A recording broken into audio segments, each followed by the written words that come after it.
Hey folks, welcome back to the Product Pivot. I'm Santi. I've got my fantastic co-host Megan with me as always. To give a little recap about this podcast, we share real stories from folks in the product management space. We learn things about like their journey into product, things they're doing in product now, and all kinds of insights. So today we are very excited to have Zach with us, and I'm going to flip it over to him and he'll give an introduction about himself.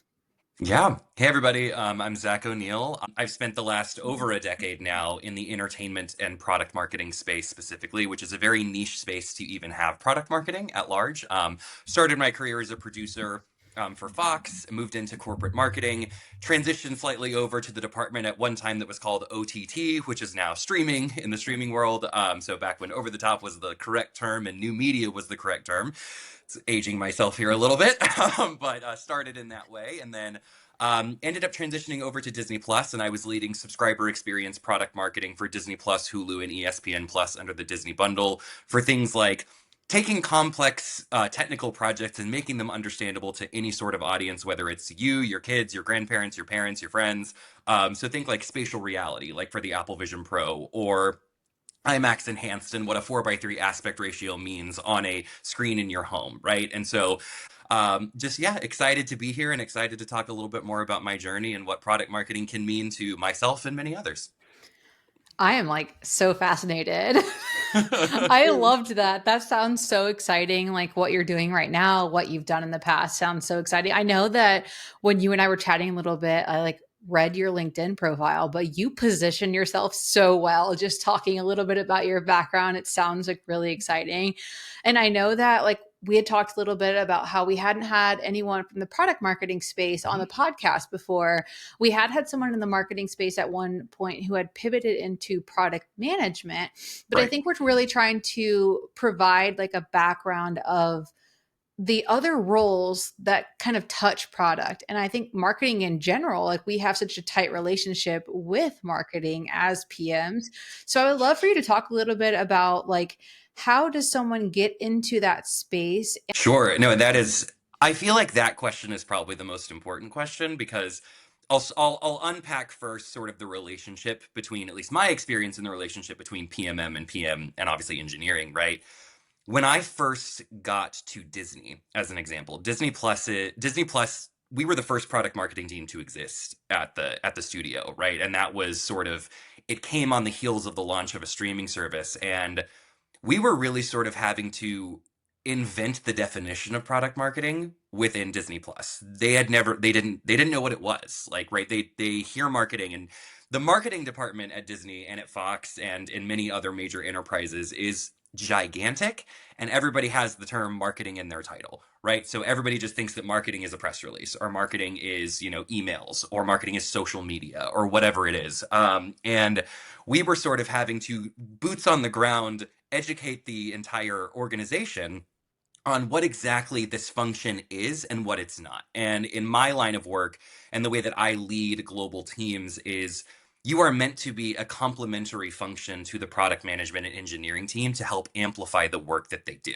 And so a lot of times you'll see product marketing coming in and saying, "Oh, you need to do it this way," or "This is the best way," or "We're going to take this and just take your all the tender loving care that you have put into this extraordinary output on the product team and just run with it and take all the credit for it." And that is really the antithesis of how product marketing should be working with product management in general. We are a support function to amplify the work, right? We are the ones who are saying, this is what we can do from a cross-functional go-to-market standpoint to tell your story to where your work is not only seen, but it's utilized in the most efficient way, right? And so audience segmentation, cross-functional touch points of, is it going to be an email campaign? Is it going to be a social and digital paid campaign? Is it a full-scale go-to-market with multiple phases where we iterate and understand the performance and efficacy, and then we do a second phase rollout, right?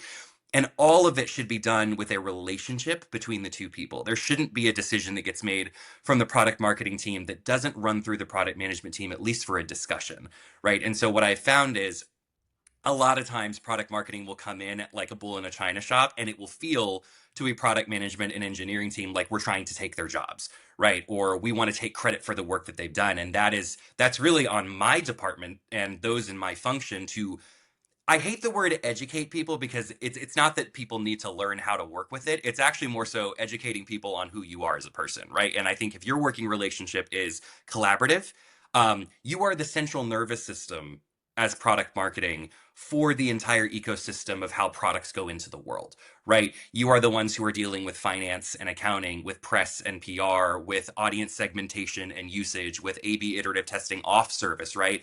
Of who it's going to get see, who's going to see it, what we're tracking in their user behavior, what we can do to help alleviate concerns or questions or positioning guardrails that maybe weren't clear in the onset. And ultimately, it's our responsibility to make sure that the work that's getting done gets amplified in a way that makes sense to people, a way that feels seamless to people and accessible to people, but also in a way that looks really nice, right? That's the marketing side of what product marketing does, is you kind of have to be right and left brained, right? And so with product marketing, it's in my function and in my previous worlds working in enterprises and now, we do the full gambit of inbound and outbound product marketing. And essentially, inbound product marketing is the research and development and market positioning and strategy session. And then ultimately, the cross functional go to market execution and creativity comes with the other half of your brain, right? And so when I'm looking for somebody, I'm looking for somebody who is not only collaborative, but understands and respects the world of a product manager or an engineer, right? Because it's similar to going to somebody on the design team and telling them how to design something in Adobe when you have no business telling a designer how to do their job, right? I have no business going to a product manager and telling them how to do their job. What I am here to do is provide them with insights and information to help them make the best decision possible for the end user based on the fact that I am the voice of the product to the consumer and the voice of the consumer to the product in that central nervous system position. And so if you don't act collaboratively and you don't actually share ideas and get input as a respectful partner, then it's never going to function correctly and you'll be disjointed. And ultimately, the only person who suffers in that moment is the end user because there's a disjointed story or a disjointed flow in that way. I think that answered your question, or at least one of them. That was mic drop. I feel like you answered my question and more, but also I feel like more clear on the relationship after that. And Santi, I mean, I feel like you were kind of, yeah.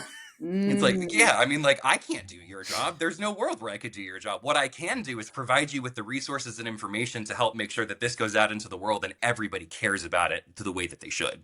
Yeah. 100%. I do have follow-up questions that I have Please. multiple because I'm a product Yep. manager, but Ask I'm not away. Yeah. gonna As I anticipated. but a couple of things that come to mind right away. So some of the things that you said make total sense. And I've seen product managers, depending on the company, have to do some of that product marketing stuff. And they Sure. might not realize that Yes. they're doing that at the time, especially for just Absolutely. like, like startups, smaller companies where the 100%. function isn't established. How have you, as a leader, like working with people that might, like maybe you hire the product manager came in that came from like a startup and they're kind of used to Yep. doing these things.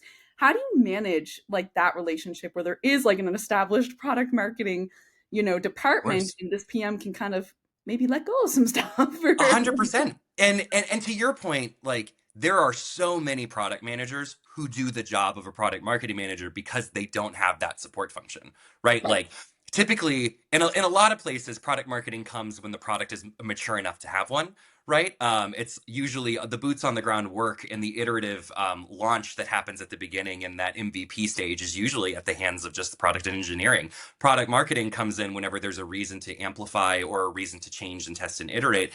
And so I've actually hired and worked with people who were formerly in product management. And I think that for anybody who is going to interact with or hire, it's also an extraordinary amount of respect for that person and recognizing that they have the talent, right? And so I think that from I put my people management hat on in this world, it is very rare and it is very special for somebody to be able to do both, right? And so when you meet and come across somebody who interacts with a true product marketing team for the first time, whether they've been doing that job as a leader in the product marketing space, you want to dialogue with that person because what 9 times out of 10, my function hasn't done their job, right? And so you respect that person's ability to also provide their own level of expertise and guidance and you allow them to say, let me take this off, or you say, let me take this off of you so that you can focus on what your role should entail here.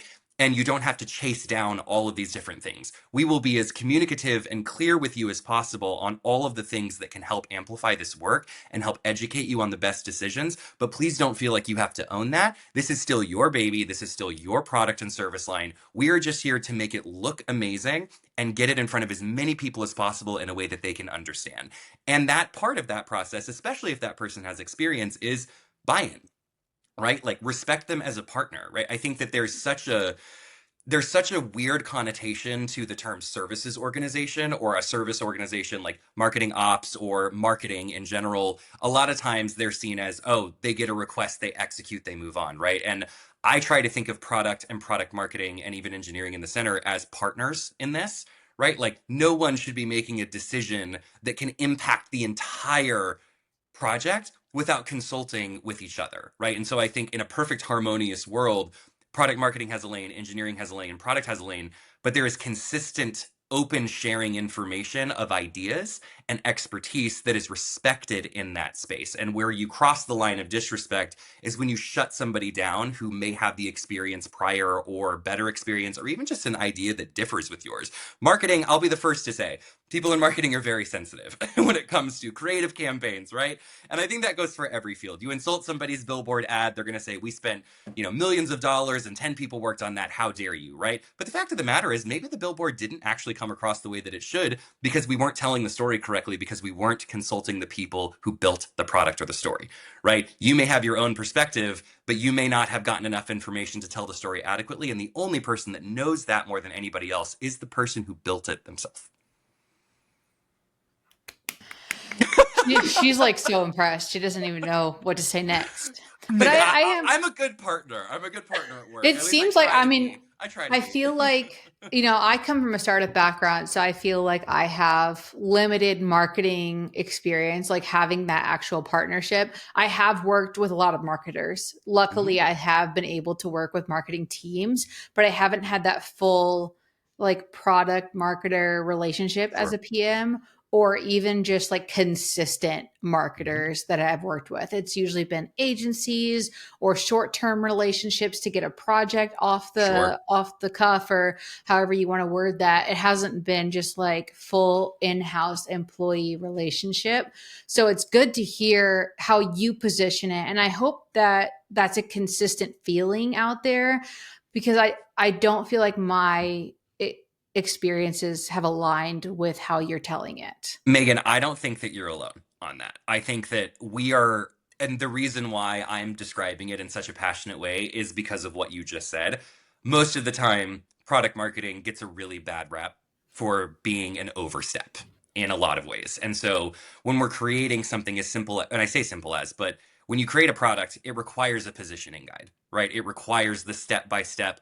What is it? What does it do? Who is it for? And why does it matter, right? And ultimately, marketing can have a perspective, but those who built it are the ones who have the strongest knowledge, right? And unless you're truly immersively a partner on creating that positioning strategy, like we can come in and say, this type of copy resonates better. This type of audience reacts better in certain regions or in certain channels. And so I know you want to do an email campaign, but what if we did this instead? And as a partner in product marketing, what I always tell my team is, in order to work for me, you need to be a yes and a no but kind of person, right? So if somebody comes to you from product, can we do that? Yes, and I can probably do this instead. No, I can't, but I can get you the next best thing that you will appreciate just as much, right? And so I think that is where, if you are not a stoplight kind of decision maker, and you're actually somebody who wants to be a partner, which, Meagan, you're describing probably 90% of the worst possible people, which is the majority of the industry, I would say, because people want to feel like they own something. Yeah. But the people who are respected the most are the ones who don't feel like they have to be the smartest person in the room all the time, right? I always hire people who are astronomically better than me at a skill, because that is why I am here, right? And ultimately, the product team is the product team because they have that skill. And in order for the two to cohesively work together, respect is mutually needed on both sides. But I will say the majority comes from just not approaching from a product marketing perspective like a true partner. Instead of saying, hey, thank you so much for the delivery of this feature, we're just going to go run with it and can't wait for you to see it in the real world. It's, let's dialogue about what you think the best case scenario is as somebody who spent the most time on this project more than anybody in this company. Yeah, yeah. I fortunately have had the pleasure to work with product marketing in my roles at my last company and the company I'm at now. It's been the same person. Shout out to Tash, she's amazing. Um, Love them. Great. yeah, she's fantastic, obsessed. But it truly, and I think so for me, I have a limited amount of experience with it because it's been the same kind of thing throughout my career. But Sure. what's made it work really well is she is like a very collaborative person. She's very knowledgeable, Sure. and we both have that, like you said, that mutual respect of our craft that has made that so special. And like I like being able to go to her and be like, hey, here's what's up, or hey, here's Hmm. what we're doing. Like, would love your thoughts because like we 100%. respect each other's expertise. And she'll do the same where she's like, here's what I'm thinking. Like, let's check for accuracy. Like, let's make sure like this is actually what's happening. Like, give Right. feedback, etc. So the point there too is just to echo what you're saying so clearly. Like, collaboration cannot be slept on in any No. relationship, but that Mm-mm. product marketing and product manager relationship, it's just you're enlightening so many listeners too. It's just so crucial for that, 100%. and it goes so much better when there is that collaboration. And I just Well, it's magical. and Santi, to that point, like product market or product management and engineering, they don't have access to social sentiment data. They don't have access to usually help center data if it's not run by the product or customer success team, right? And so for us, it's we need to be constantly providing a feedback loop in a way that is providing strategic recommendations, not negativity, right? Like there's a lot of ways to communicate news to people, and if something is trending in a poor sentiment direction, it's about sitting down with them and saying, here's the perspective that is trending. Here's a recommendation. What do you think? Right? Like, here's what we said. Here's where we think we went wrong. You, as the owner, where do you think we messed up, either explaining this or if the flow was incorrect or you felt like it was confusing? Like, I know we all aligned on it, but let's talk about why that is. And so, being that feedback loop, which goes back to being the voice of the consumer to the product, right? Like we will go out and listen on your behalf to ensure that you are given the strategic recommendation on how to succeed moving forward. But ultimately, we would then leave it to you to actually own that, right? And then once it's ready, we'll partner with you again to re-amplify, reiterate, and make sure that it goes back out in a cohesive way that we've all aligned on, right? But it's that point of when you work in silos and you don't act like partners, the end user is the only one that suffers in that world. I'm curious, and I hope it's okay that I ask this. It just Sure. feels relevant. How long did it take you to like really feel like you understood what good like marketing and product Yeah. marketing and that relationship really was? Because people who listen to this podcast are usually early in their career or Mhm. considering a pivot into one of these career segments. So I'm just curious, how long did it take you? It's interesting. You actually interviewed one of my close friends, I believe, Olympia Bardis, or Yeah. if you did not, she was one of the first product people that I've ever worked with. And so I was her product marketing counterparts, even though we had very different titles back then. Mhm. But it was basically product marketing and product management, essentially. And we had to figure that out for the first time as a team together. And then when I left Fox and I went to Disney and we really had to educate a much larger global enterprise. I was at Disney for 5 years in product marketing. I would say we got into a stride at year four. Okay. I'm actually not even being sarcastic on that. I'm sure there will be people listening who are like, oh, I disagree with that. But I was there. I know for a fact it took us a while to really get into a groove of us approaching the product team correctly. Like, I think that I would take the L in a lot of ways as a product marketing team on wanting to feel important without overstepping, right? And I think that we overstepped a lot in those first couple of years, and we learned a lot about people. Because I think in the same way that marketing is artistry, product management and engineering is also its own form of artistry. In a way, it is what somebody does, and I think that I think we conflate artistry with marketing a lot of times, and actually it's not. It's everybody's role. It's critical in the same form of art form that you put out into the world.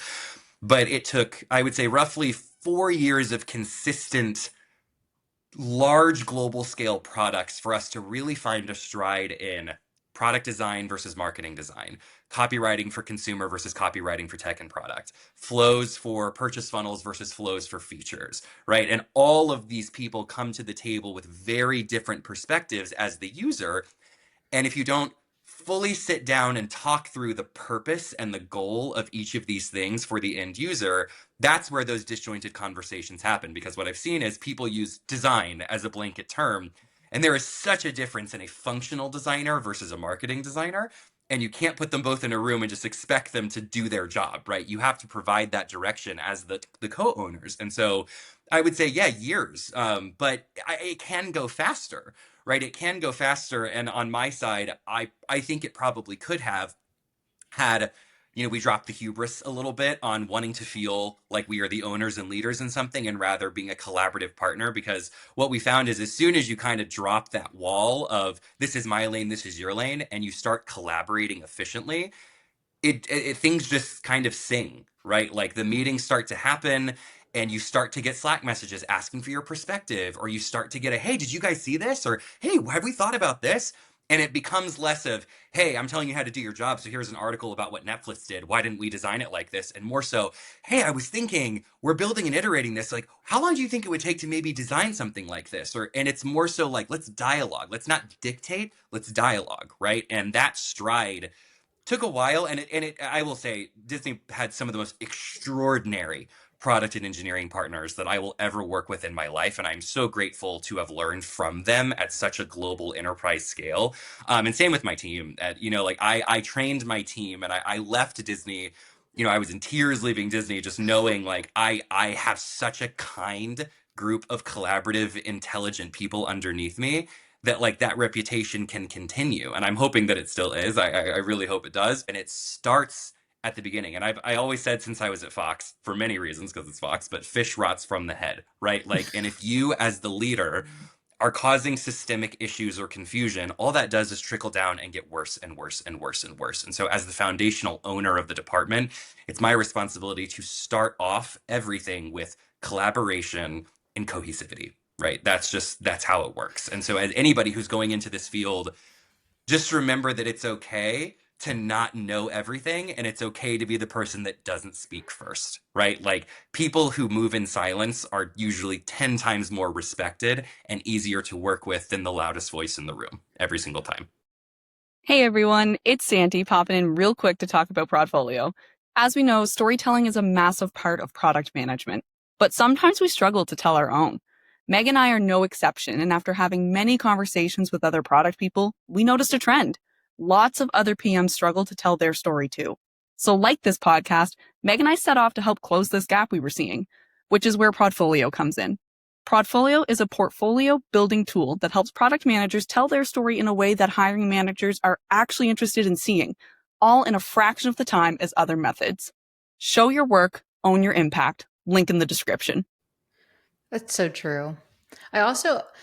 I want to just ask a kind of a follow-up question. So when you were talking about like it took almost 4 years at Disney to really hit your stride, do you think some feedback is what contributed to that? Like were people open about the failure or the mistakes made that helped contribute to that stride happening?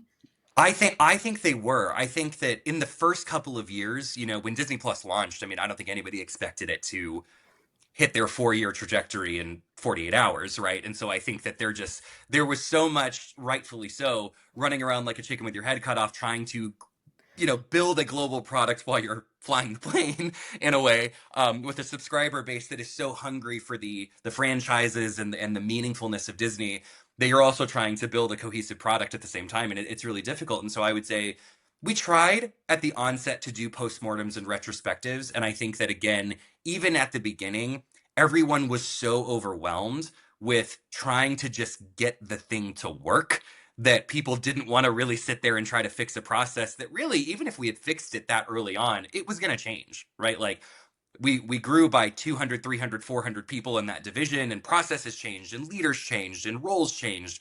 But as soon as there was sort of a standardized group of people, that's when people started to ask, are we going to do a postmortem on this? Maybe we should talk about like what went wrong here, or like how did this go? It's as soon as an executive vice president or a C-level says what happened, right? If you guys cannot all at the exact same time respond with the same sentence, we have a problem, right? Because it usually, and what we found is, oh, well, marketing did this, well, product didn't deliver this, well, engineering sprint time didn't align there, so we couldn't do it. Well, but who told anybody that, right? And so those postmortems are really more about projects are always going to miss deadlines. Like I can't speak for you both, but I would say I don't think I've ever had a perfect product launch in my life. I've never had one that didn't feel like fucking Armageddon at the same time. And so every day I wake up and I'm like, what fresh hell will be here today when it comes to a specific direct to consumer launch? And it's my favorite challenge, right? Because it doesn't matter how much you try to perfect a process, there is always going to be something that you did not expect. And I think that where postmortems come in is at least they allow you to not have an additional 10 things to expect from the last time, right? Something new is always a really great learning. The repetitive nature of the last 10 things is a really poor efficiency, right? And so for us, it's about we want to get people together and it's not a blame game. And I think that's also a big thing about postmortems and retrospectives is you have to come in at the same level, right? Like even if product did absolutely nothing wrong and all of this was product marketing's fault for missing an email or a deadline, approaching it with, all right, let's all level. Here's where this went wrong. Here is the recommended next step to fix that gap moving forward to ensure that we're all in lockstep, right? But it's marketing's fault, it's product's fault, it's engineering's fault, it's product marketing's fault, it's God forbid the CEO's fault or whatever, right? There's always changes that come from the top down that can just send people into a spiral. But if you are partnering correctly and you are taking ownership together, there shouldn't ever be a need for a negative postmortem, right? There's frustrations and there will always be, God, if you guys had just done that. But it's just all about how you're communicating it. And it's all about asking the question, which is what I would do is, okay, so you guys missed this email. What could I have done differently? You missed an email 3 weeks ago. Why didn't I follow up on it multiple times to make sure that you received it? Right. And so there's always going to be a reason, and you could pull threads for 10 days straight and still not really pinpoint what could have been done. But the fact of the matter is, like, you're in it together. So act like a team, right? Like, don't say, well, I'm washing my hands of that because engineering couldn't get to it in time. It's, okay, what can they get to in time? How can you and I go align with the president of Disney Plus to say, hey, the sprint cycle won't fit it, but here's an iterative rollout process where we phase it and then we do the full go to market in phase C, right? Like, would you take that as a recommendation given the bandwidth issue? Bandwidth for engineering isn't product marketing's problem in theory. But if it is something that does impact the best way to roll something out to the consumer, we should be working with them to say, we respect your sprint cycle, and here's exactly why we can align with that, because it makes more sense from a marketing standpoint in the world to hold on it. So I don't want you to get the blame for having to pause your sprint cycle or that you're overloaded. I can help tell this narrative in a way that makes better sense from a marketing standpoint to help make sure that you're not taking the heat for being an over-operationalized team, right? And so there's that. It's a give and take, right? And it's about having each other's backs in the space. And I think that so often people are so concerned about having their own back that they don't think about what it would actually mean to be together on something. And then everybody gets agreed with, and ultimately everybody wins, especially, as I always go back to, the end user. That's beautiful. And I just want to call out to the folks, because you nailed it.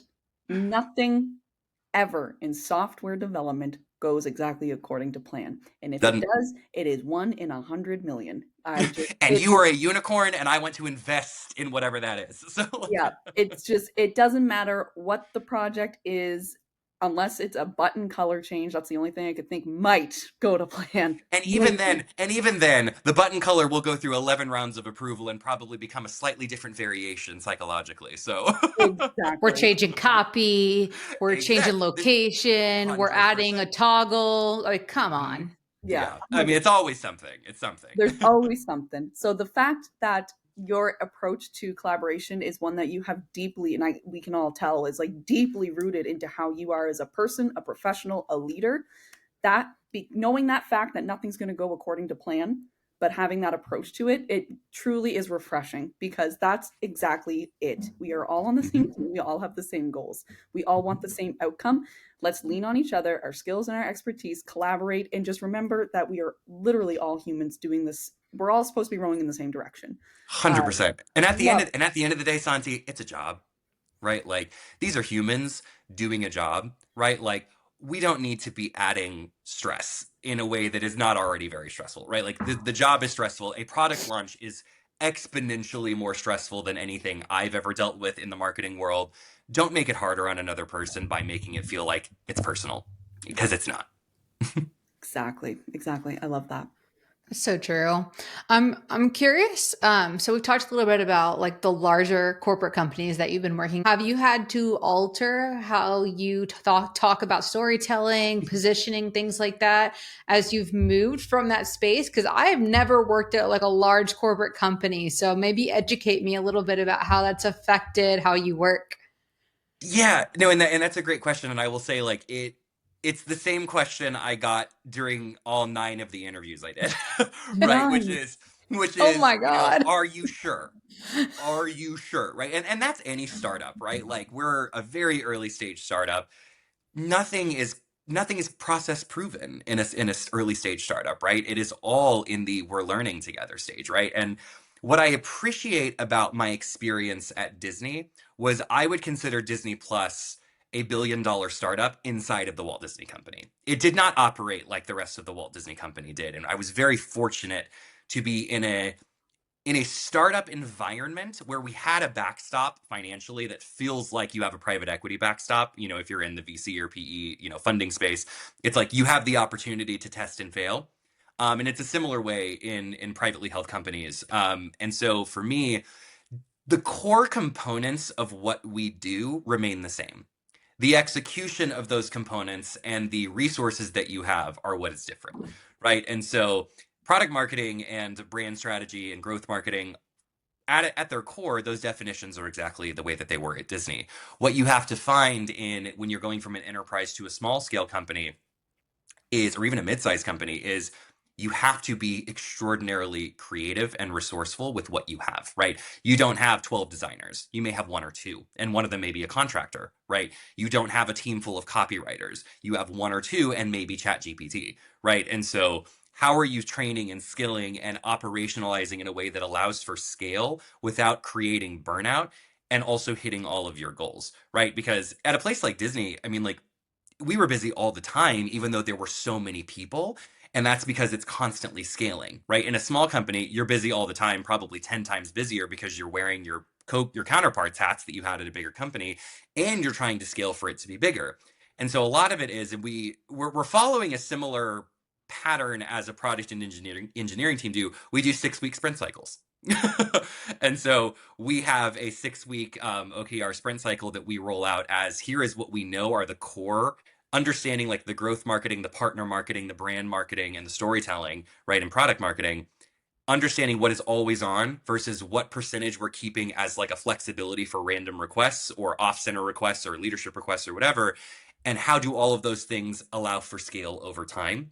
And so instead of saying, well, I have 17 people so I can take on 17 things, it's I have 7 people and I can take on 7 things, right? And we can plan a 6-week sprint cycle with progress and a Gantt chart that shows we're making slow and steady progress. I wouldn't even say slow progress, we're making steady progress.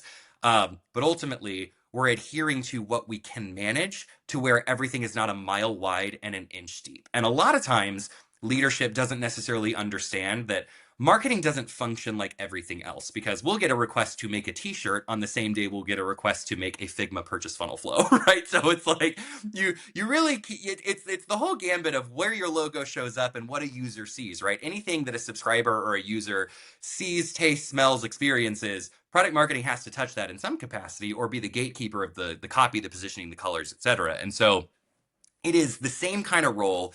It's just scaled down and it's optimized for the people that you have, right? And so we can't do, again, it goes into the no but category, right? Like we can't run a paid media campaign because we don't have the budget for it, but we can absolutely blitz 7 different iterations of organic media across these channels to ensure market saturation, right? We can do that. We just can't put money behind it, right? We can use YouTube playlisting, but we don't want to do LinkedIn learning, right? Like there's ways that you can grow your grow your consumer base, grow your brand awareness without ever having to really spend an exorbitant amount of money.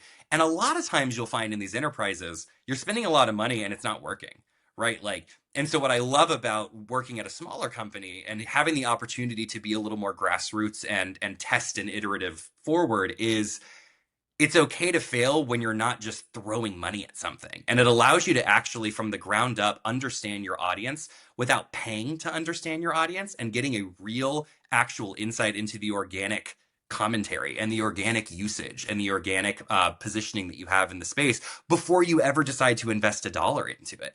And so for me, it's instead of starting with paid media to try to speed things along or maybe do a global scan campaign, we can do things in small contained testing environments on individual channels, understand the efficacy, and then expand and iterate off of that as we go.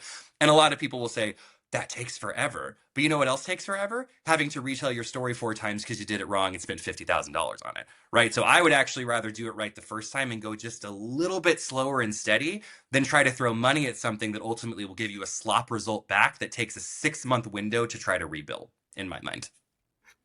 That's so applicable to product management too. Santi, I know that you are nodding because it's so applicable to how we operate. So I just love that. As I was thinking about it, I was like applying it to my daily life, and I think that's just so applicable. No, it is, right? And it's like when you have limited resources, that's when you get to be fun, right? Like that's when you get to be creative and strategic. But it's someone has to be like the champion voice in the center of that, as like the one who excites people in trying something, right? Everyone's nervous to try something until they actually see it go out into the world. And whether it failed or succeeded, you got data from that, right? Like whether it was a MVP test or not, you got something so extraordinarily valuable, which is real-time data, right? Like that's undeniably the most valuable thing you can get in marketing, or I'm sure Santi is nodding, in product as well. Music to my ears. Meg knows this. I'm big on experimentation, right? Within reason, of course. You know, there's resourcing and things like that, but I am so Absolutely. big on that. It's so important, and it's so crazy too because as we're talking, I am seeing so much overlap between the two roles and like how we can share and learn together as like a product team and a product marketing team, and just again, any team can share an overlap, but 100%. But these roles are, I think, a little more intertwined than people think. It's like treat this as the partnership it should be because we will go farther together as a unit than people trying to just like silo out, like 100%. So like Santi, I know you're talking about like existing PMs, right? And I think that that's so important. But I'm curious, like if someone wanted to pivot into like a marketing or product marketing role, but may not have the skills yet, what kind of skills would you recommend? Because I wouldn't know that answer. I'm curious what would be your answer. I'm curious too. And this answer, I don't want it to be the antithesis of the way that I described how I hire at the beginning, because I think in the roles that I've had very specific needs in those roles, right? But I think in general, and I also I lecture master's and undergraduate classes at my alma mater about this as well. And I think that the first question people ask is like, but I'm an engineer, how do I do this? And the fact of the matter is like, it's actually less about being able to design something, right? I'm not looking for people who have, extraordinary copywriting and design skills all the time. I'm looking for people who understand the consumer, right? Having a great understanding of the industry, having a great understanding of how products work and function, having a great understanding of user testing, whether it's marketing testing or iterative testing inside of a product. That is the mindset that you look for. Product marketing and creativity, it's something that you can lean on your team for. You don't have to have it all, right? In certain departments and in certain headcounts that you hire, you're going to see that you need to have both. But in a lot of ways, I mean, there's growth product marketing, there's consumer facing, there's subscriber experience product marketing, and somebody like growth product marketing, it is literally part of their entire job to create the best possible purchase funnel, flows, and wireframes, which is something that product does on a daily basis, right? Like if you're a product manager, you're very familiar with Figma. So is growth product marketing. You have transferable skills that you may not even realize are what is needed in this role every day when there's not a product manager counterpart doing it for you. Similarly to product marketing, I would say it's understanding of the consumer profile, understanding of the industry you're in, and just what resonates the most with whatever consumer or journey end user you have, right? And being able to confidently and competently talk about your consumer and what resonates with them is the skill that I think most people, even in product marketing, don't even have, right? And it's just taking that extra step to understand it. And so I've actually, when I've hired product managers as product marketing managers before, the first thing they say is like, no, listen, like I don't want to make an email. I don't want to do Twitter. And I'm like, you don't have to be the one publishing on Twitter. Like it's completely fine. There's the amplifying outbound side of product marketing, right? Which is one skill. And then there's the inbound product marketing, which we talked about earlier. And the majority of the time, the inbound product marketing resonates very well because most of the time for product managers, you have to do research. You have to understand competitive case analysis on what other products are out in the world that are doing the exact same thing as you, and how can you do it better, right? Excuse me, ran out of breath talking too quickly. I'm like gonna suffocate. I'm talking so quickly. I love the passion. No, but it's to me, it's you don't have to have both, but there is a meld that you can have. It's a brain meld of like, I understand what our competitors are doing. I know what resonates with the consumer, and I can lean on somebody who has more creative experience to help tell that story. And again, it goes back to like, how willing are you to do this? Right? Like relinquish creative control or operational control and rely on somebody who has the skills that you need to partner with to succeed. Right. And so from a product management standpoint, or even vice versa, PMM to PM, I think that goes back to how willing are you to learn from another person, right? Like you can lead, but the question is, can you follow when you're partnering with somebody? And I think that is the undeniable collaboration skill that you have to have in either role to be successful in that way. This episode, I like, so Meg will attest to this. I've been wanting to get someone on to talk about product marketing for so long, and I am just sitting here soaking all of this in. Selfishly, this is for me just as much as the listeners. Like, this is fantastic. This is fantastic. Yeah, absolutely love this. So, I have two questions, and one of them is going to be very obvious, but I'm just Sure. reiterating it for the listeners. So, we talk a lot on this podcast about how product management looks very different in different roles and things like that. There are in different companies, different industries, what have you. There's some like things that are pretty consistent. You can call them best practices if you want, Sure. or standards. Would you say like that's kind of the same for product marketing as well? Like, does that resonate for this type of work and what you guys do? It does. I would say there's an organization called the Product Marketing Alliance, Yep. which sort of sets the standard for what product marketing excellence should look like in an organization. And what you'll find is it may use slightly different terminology than what, like, Disney Plus's product marketing versus like a Stripe or a fintech product marketing may use different terminology, but ultimately it's all the same core components in that flywheel to consumer, right? Or even if it's a B2B SaaS, like what we do at my company. There are core principles, and they all rally around like the function of the job as a whole, about telling the story to the end user at the right place, at the right time, with the right message. But that framework can vary if it's a SaaS product versus a piece of content from Disney, versus a financial banking app. Right. But ultimately, it's all trying to reach the same thing. You just may have different terms or different execution tactics. But the core of product marketing, not to like shill for PMA, but like they do set the standard for what it should be in terms of excellence across the board, similar to the Society for Human Resources Management or the Council of Supply Chain Management Professionals. Like there's a reason why there are councils put in place to help standardize these things, because to your point, not everybody can find them and no one really knows where to go for resources. And so outside of that, though, what I have found is the best resource is just like networking with your peers in the space. Right? Like I have friends who do product marketing at Netflix. I have friends who do product marketing at Peacock. I have friends who do product marketing across the board in SaaS, fintech, global supply chain, you name it, right? And I'm always fascinated to hear them talk, because I'm like, oh, that's exactly what I do. I just call it something different. We call it personas, they call it segmentation. We call it this, they call it that, but it's all the same thing in terms of the actual planning and execution. And so to the long-winded answer is what I just said. The short-winded answer is yes, absolutely. Those principles align for us as well. I love that. I love that.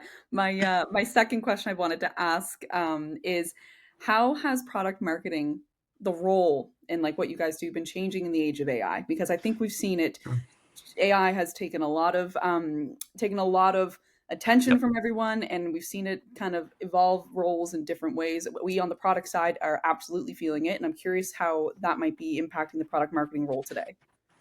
Yeah, no, I would be remiss if I didn't say it's impacting everybody, right? And as somebody who works in the space currently, I think what what I've learned and what I can glean from leaders in this space as well is that there's a lot of bad players in the AI space, and it is a very scary world. And the number one reason why it's a scary world is because it's new, right? And it's because it's something that is different, and it feels scary because if it is used incorrectly and put in the wrong hands, it can lead to something very bad, right? And so in the product marketing space, on a much smaller scale, that was more of an like esoteric answer, but on a much smaller scale, what you'll find is you'll see a lot of M dashes in writing a lot of nowadays. You see a lot of it's not just this, it's this in consumer facing copy these days. And what I think is sad about that is we have lost the art of creativity in terms of allowing automation to do our job. And I think one of the biggest pieces of advice I would give to anybody in the creative space or even in any other space where AI is integrating into, which is pretty much everybody at this point, is AI is not coming for your job. Somebody who skillfully knows how to use it is coming for your job, right? AI is not a person, right? AI can't hire people. AI can't lead a team. What AI can do is copyright, and it can copyright really badly if you are not adding guardrails to it, right? So ultimately, what I see in a lot of terms or in a lot of ways is people being very lazy and leaning on AI for something that human artistry should be at the forefront of, right? I also believe that like it does help code. It absolutely can help provide strategy briefs. It can do a lot of things, right? But you have to be the skillful person prompting that in order for it to be the outcome that is actually impactful. Otherwise, you're going to get something utterly generic that has zero business representing your brand because there's no heart in it, there's no person in it. And so for me, I think AI can be a wonderful tool to help upskill the workforce, but it can absolutely never replace human artistry and human emotion and people. The forefront of marketing, the forefront of product management engineering should always have a human element because at the end of the day, the end user is not AI. The end user is a person, and only people can understand people like people do. Another mic drop. Oh my goodness. Like the clips that are going to be coming out of this episode, I am just so excited for. This has been phenomenal. Like I'm I obsessed mean, with because, you. and I'll be honest with you, like, one of the biggest reservations I had going into the space was ethical usages of AI and having my name attached to that, right? Like, it is scary. And any job I've ever been in, everyone is concerned, right? And rightfully so, because if it is put in the wrong hands, bad outcome, but that happens with anything, right? Like any new technology that is put in the hands of somebody who wants to use it for bad intentions, they have the ability to do that. But it's trying to educate the space and the consumers and the business world ahead of time on the most responsible ways to roll AI out that allows for humans to be first. Like we are ensuring that humans are put first over technology, right? This is meant to be an enhancement to artistry, not a replacement of artistry. And that goes across the board for copywriting, design, coding, development, any of these things. It should upskill you to be able to do more work efficiently. It should never do your job for you at the end of the day. And if you're allowing it to, that's when conversations will come about being replaced. Because ultimately, why would they if all you're doing is just prompting it, copying and pasting it, and not using any of your human touch on it, right? And so I'm hoping that people, as we start to embrace agentic, assistive, generative AI across the board, people remember that the end user of what you're doing is still a person, right? And no computer can understand a person the way that a person can. So true. Amazing. Well, I feel like we could talk for like 6 hours, but Santi I've relies got on time. me. Santi relies on me to keep an eye on the clock. So we have 7 minutes left. So I just Okay. want to make sure that I call that out. And we always, I feel like we wrapped up our questions. So I want to put it back on you, Zach, and say, is there anything that we haven't covered that I want to make sure that we have an opportunity to cover? If there's anything you want to talk about. On my side, I'm just trying to think. Like, I don't think so. I mean, other than like potential like in-world cases of collaboration, like I'm not sure. But I think I'm trying. Yeah, because I think the way that I described it is applicable to pretty much any project. Like, I could go into like how something like an IMAX, like I think an interest. We're gonna cut all this, I assume. But like an interesting example is with the IMAX campaign, right? The product team and engineering team brought us this development that they were going to be putting a new type of content format on service. and they leaned on us for the recommendation of when it should go live, right? And so the great collaboration there was, oh, some of our highest quality IMAX films are Marvel films. This year is the 85th anniversary of Marvel. Can we hold and do a global campaign blitz to take this technology story out into the world in a press release for Marvel's 85th anniversary, right? And so, like, the technology is extraordinary to have IMAX enhanced in your home. The story ability to say that it's a celebratory Marvel's 85th anniversary is the amplification and the usage, right? And so, like, that is where a like true story can be technical, integrated, and global all at the same time in such a way that we not only told the story, but we enhanced the content detail page experience. We enhanced the ability to hype the story around it. If you went to somebody and said 4:3 aspect ratio is now available with DTS Xperia Sound on Disney Plus, no one really cares.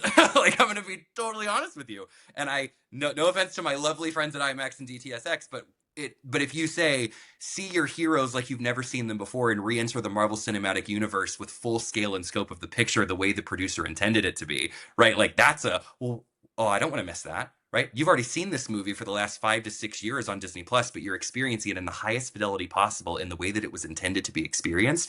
And for us to be able to tell that story, we need to take the product and technical UI and all of the data that goes into how this works and be able to make it resonate in a creative campaign that hits the audiophiles, the technical enthusiasts, and those who enjoy experiencing IMAX in theaters, to where they're going to stream it and stream it and stream it again over and over again to create franchise affinity and global usage, so that now anytime product comes up with a content enhancement, we can find that strategic pinpoint to say, yes, that's great. We could do it now because we want to get it out there. But what if we waited to where we could send it to 20 million people at one time for this anniversary blitz for you?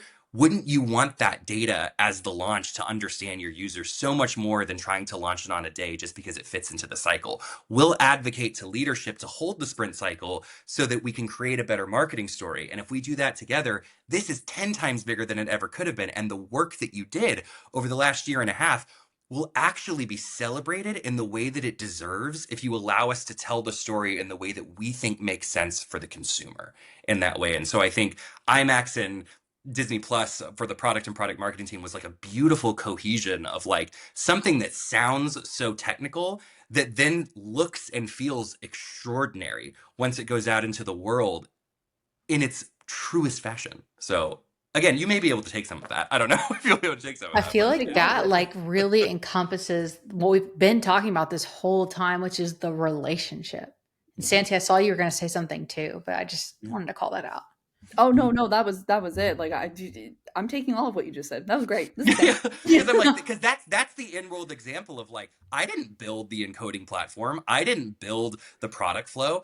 I helped create the best experience possible to get people in the door so they could use the work that you built, right? Like, my goal is, in no less words, I got to get asses in seats in this theater, right? And so, like, I didn't produce the movie, but I got to get asses in seats in that theater. That's my job, right? Like, my job is to amplify and to endorse and to make sure that people understand it, want to use it, and feel like they need it more than anything else.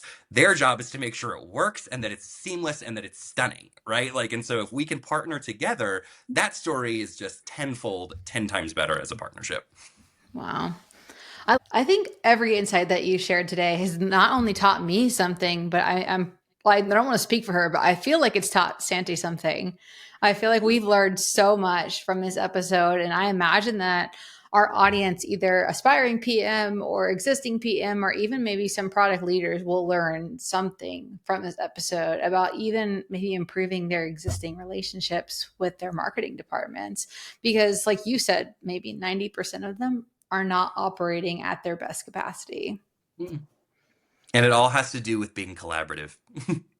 Operational efficiency happens when people actually care about each other's work and they care about the outcome at the same level, right? And so for me, it's, it's not dogging the industry and how it's operating. It's pointing out that I have done it differently, and I've experienced such joy in collaborative environments where people just don't realize how easy it is to get there.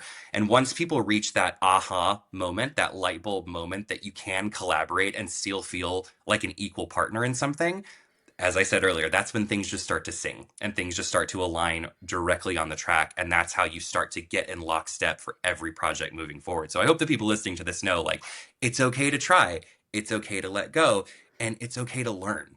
Right? Like, it's okay to learn. You don't have to be the smartest person in the room. You don't have to always have the answer. You can rely on somebody, because not only does it help you learn something, it allows somebody else to have the mic for a second, right? Like, it allows somebody as a partner to feel valued in that way. And so I think all of those things combined can create this harmonious atmosphere of getting a product out into the world that actually you're proud of. And you don't end the project saying, oh, I never want to hear about this product launch again. Even though you might still say that because some are just traumatizing to get out into the world. The idea is you enjoyed the partnership and the ride so much that you can't wait to do it again. Right. And I think that that's the environment you want to foster at all times. So good. This was so good. Thank you so much, Zach, for sharing all of these insights. I'm definitely am enlightened, and I do think our listeners will be as well. This was just a it's one of those things. Just feels so good. Like, it just feels like such a refreshing, like, informative session. Absolutely love it. And we can't thank you enough for taking the time to chat with us about this. It's been absolutely phenomenal. Thank you both so much for having me. I appreciate it. And I hope to see you guys again. This has been a hilariously fun experience for me. So just thanks for the time. I appreciate it. I hope I didn't yap too much, and I hope your users enjoy it. But thanks so much again.